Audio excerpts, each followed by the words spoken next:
Химикат Монголын арьс шир төвхөдийн амьдын гэмтэл хялгааны гэмтэл 65-70% байдаг.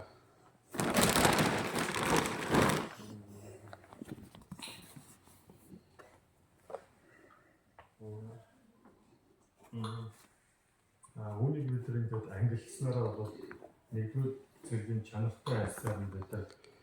Энэ арьс бүтээгдэхүүн болоо.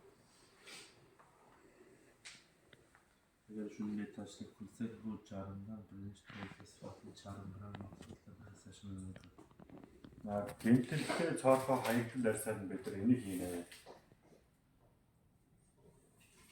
Office. शून्य ट्रेस वाली ишиг тест. Энэ болохоор арьс нутаалцсан арьс